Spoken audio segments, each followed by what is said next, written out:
cops are here constantly. Neighbors say a trail near them is a hotbed for drug activity.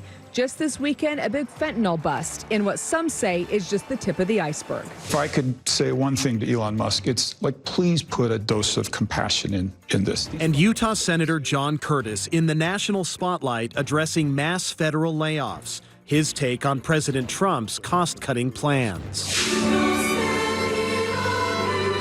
I'm Dan Rascone in Lima, Peru for the main event. The Tabernacle Choir on Temple Square to perform inside this huge stadium. This is breaking news from KSL. Thanks for joining us tonight. We begin with some breaking news out of Ogden. Police say a man has died after he was found unconscious in the middle of a road. The man was discovered around 1 o'clock this morning in the center turn lane at 35th Street and Washington Boulevard. Police say he was rushed to the hospital where he later died.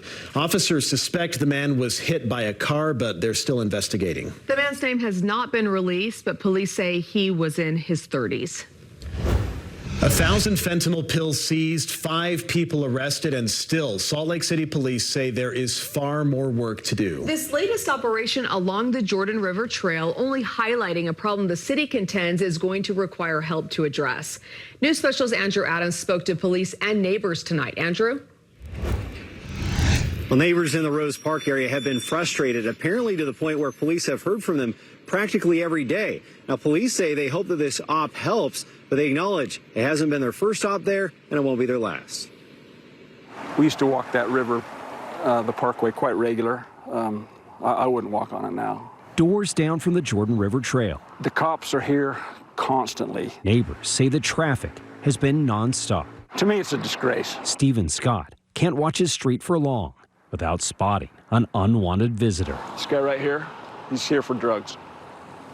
Anybody that pulls up here and parks, and you can just watch him, he's here to buy drugs. Over the last month, he says the problem has only grown worse, something not lost on Salt Lake City police. We understand the frustration that community members may have about this. We hear from them almost every single day. Saturday night, officers launched their latest op here. They arrested 5 people and seized about 1,000 fentanyl pills. In less than a month, police say they've seized several thousand pills through similar enforcement efforts, and the homeless haven't been the only customers. We've also seen people living in very affluent lifestyles coming down to get these drugs that they feel are going to help them. For us, that's a huge problem. The city says it's going to take county and state resources to help combat the issue, and neighbors believe the latest bust only scratches the surface. I think they could do that twice a week, 3 times a week, and probably have the same results. Scott believes the drug problem could bring violent crime to the neighborhood. Could be just a matter of time. Given just how desperate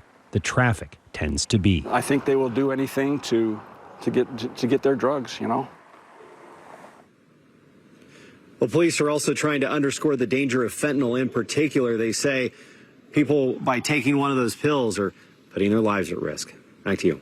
All right. We'll keep following that. Thank you, Andrew. Right now, the search continues for 2